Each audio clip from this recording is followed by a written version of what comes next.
Salut, salut. Cette semaine, on a parlé ensemble de qu'est-ce que c'était qu'un entrepreneur performant. Aujourd'hui, c'est samedi et comme tous les samedis, je m'essaye à revenir sur un vécu, un retour d'expérience, quelque chose que j'ai fait, une grosse connerie que j'ai pu faire, une grosse truc que j'ai pu qui a pu casser mon business ou des choses comme ça.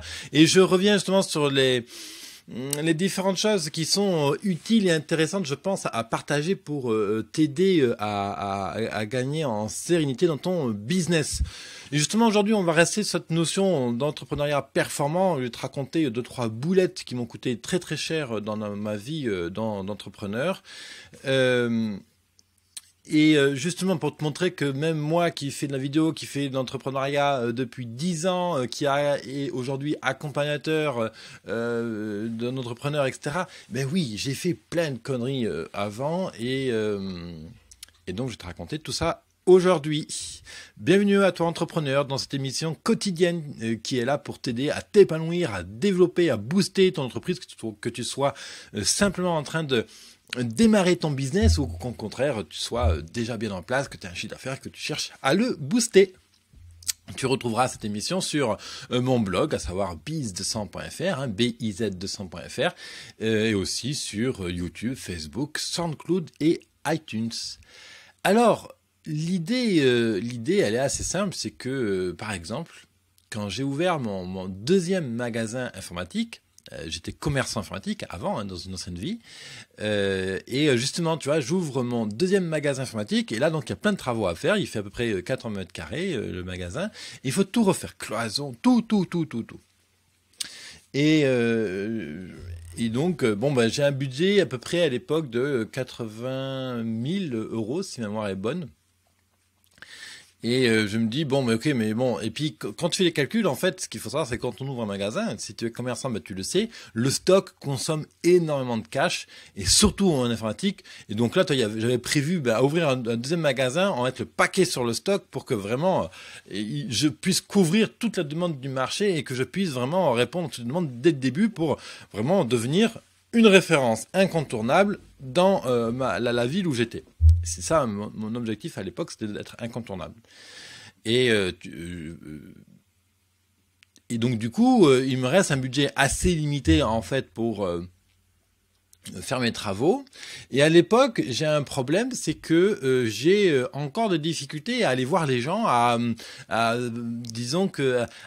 toquer aux portes des entrepreneurs du bâtiment et leur dire, voilà, j'ai un magasin, combien ça va coûter, machin, voilà. J'ai un problème à ce moment-là parce que ça me fait peur d'aller vers les gens, des entrepreneurs qui m'impressionnent un peu quelque part et leur dire voilà, écoute, j'ai ces travaux à faire et du coup aussi ça m'amène à ce que je disais hier puis avant-hier également, c'est que mon intention a été claire, c'était d'aider les gens à se dépanner et à avoir un ordinateur qui fonctionne. Mais mon projet était pas clair, ma mission était pas claire, puis le projet du projet était alors complètement absent. Je savais pas qu'est-ce que je voulais vraiment obtenir de mon magasin. Et comme je manquais de cette vision, je savais pas clairement qu'est-ce que je voulais faire de mon magasin, comment je voulais le décorer. Puis il y avait aussi une manque d'expertise, évidemment. Ça remonte à 8 ans, 8 ou 10 ans, je sais pas, je suis mauvais en date, mais ça remonte un paquet de temps. Et à l'époque, voilà, j'avais pas la vision de à quoi devait ressembler mon magasin, les couleurs, les murs, les étagères, le circuit que tu veux faire à ton client dedans, ce genre de choses. Donc ça, clairement, c'était mon inexpérimentation en tant que commerçant qui ne m'a pas aidé. Et donc du coup, j'ai très peur de dépenser beaucoup d'argent à cause d'un entrepreneur de bâtiment, parce qu'on entend partout, les entrepreneurs, ça coûte très cher, faire les murs, machin, et ils prennent une fortune, et puis voilà. Bref, j'avais peur vraiment de donner de l'argent à un entrepreneur, puis finalement me retrouver avec un truc qui soit vraiment nul. Donc du coup, qu'est-ce que je fais ? Eh bien, je fais les travaux moi-même. Donc décroutage des murs, réenduit, machin, la peinture, l'électricité, tout. Je te mens pas. Le magasin, c'est une blague. Les murs n'étaient pas bien, l'électricité, c'était du bricolage, voulant faire des économies, tu achètes des éclairages dans des grandes enseignes de distribution, puis tu t'aperçois qu'un an après, ça colle pas du tout, qu'on n'y voit pas du tout assez dans le magasin, et que du coup, il faut réinvestir dans l'éclairage, qu'il faut retirer les lignes électriques parce que c'était pas prévu pour. Bref, quoi, tout le bordel comme ça, quoi. Et cette boulette a dû me coûter au total quelque chose comme 15 000 euros. 15 000 euros sur l'activité du magasin. Et c'était une des choses d'ailleurs qui m'a amené à arrêter l'activité. C'est que si je voulais vraiment continuer l'activité en 2013, il fallait investir beaucoup d'argent. Entre autres, justement, pour refondre le magasin, pour refaire cette fois-ci un vrai magasin, avec des murs qui tiennent droit, avec une vraie cohérence d'image, d'ambiance et tout. Et justement, toi, c'était une grosse boulette que j'ai pu faire.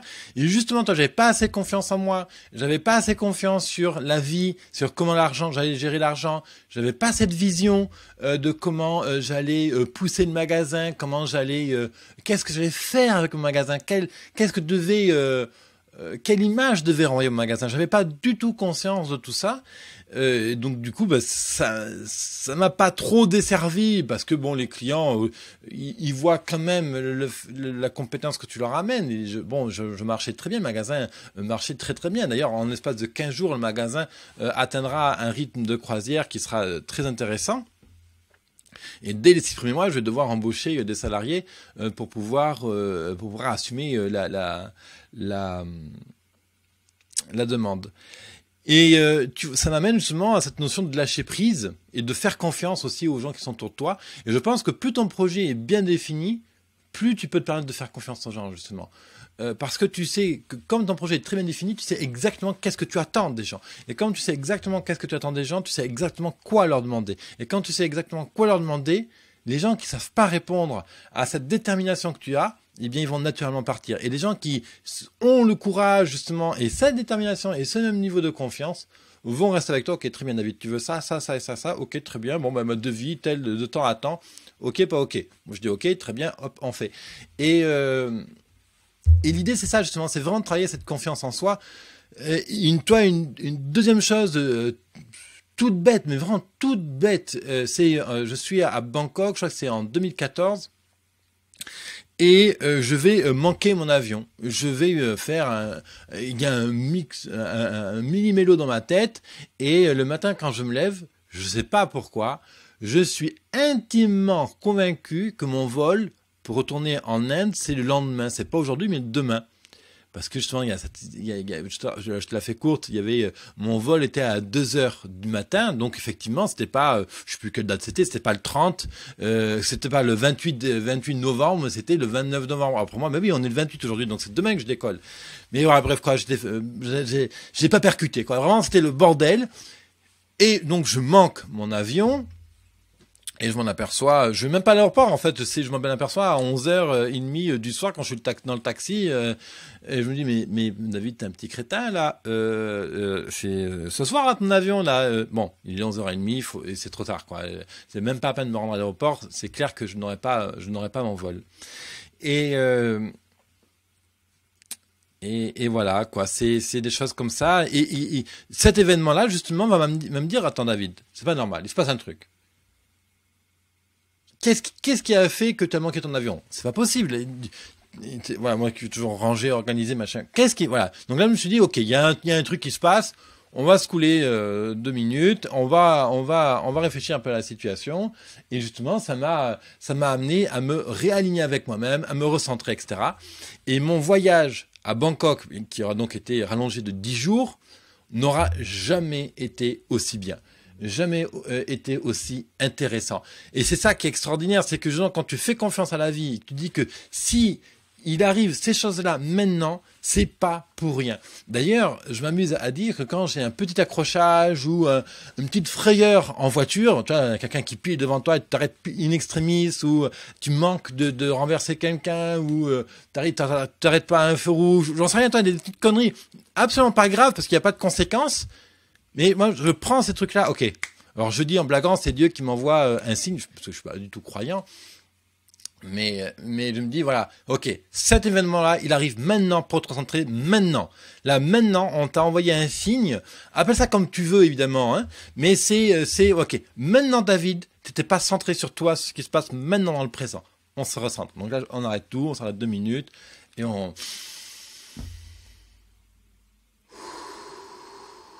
voilà, on souffle, on boit un thé, voilà, peut-être d'ailleurs. On prend le temps, on parle à un pote, on passe un coup de fil, on envoie un SMS, voilà, bon, on relâche.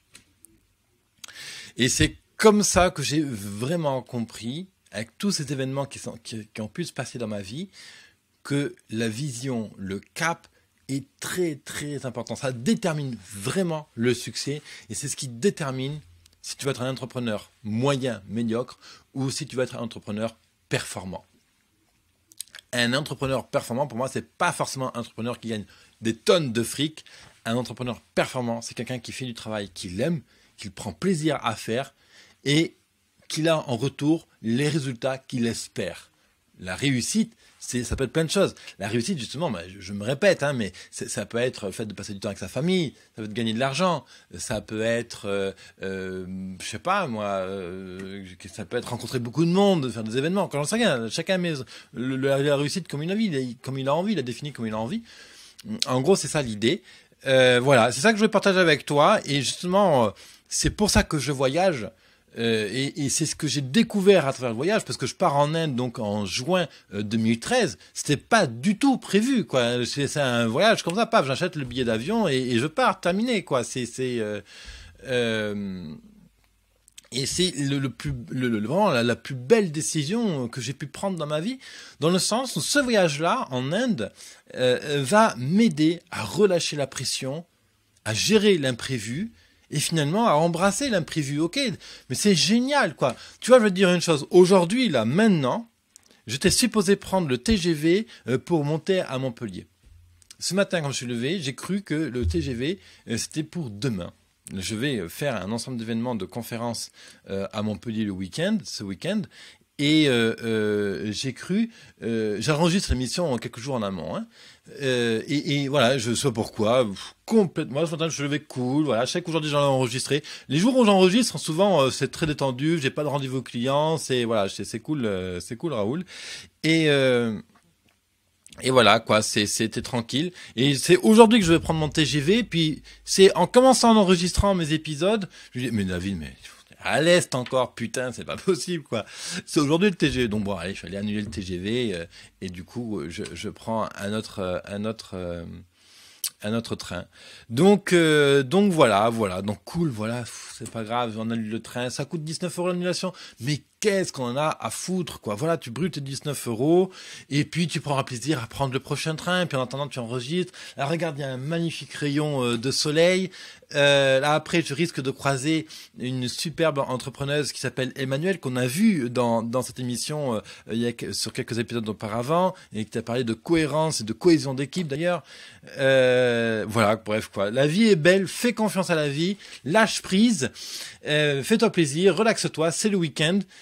Et justement, détermine qu'est-ce que tu veux quel est ton projet de vie. C'est pour ça que je t'invite vraiment à écouter les émissions que j'ai publiées hier, avant-hier. Voilà, c'est ça, hein, les épisodes 252 et 253. Tu vas apprendre plein de choses, ça va t'aider vraiment à te recentrer sur toi-même. Voilà, puis n'hésite pas à me donner ton feedback, ton retour, comment tu vois l'émission, est-ce qu'elle t'aide vraiment? Moi, j'ai vraiment besoin de savoir si elle t'aide, qu'est-ce que tu aimerais, de quoi tu aimerais que je parle, comment tu aimerais plus d'intervenants, moins d'intervenants, bref, quoi, tout ça. Si tu m'écoutes sur iTunes ou SoundCloud, tu peux poser tes commentaires directement dans biztestemps.fr/questions ou sinon directement dans les commentaires en dessous si tu m'écoutes depuis Facebook ou YouTube. Et puis moi, je te retrouve lundi. Vraiment, pose-moi un commentaire, c'est très important pour moi. Je te retrouve lundi. Très bon week-end entrepreneur. Bye bye.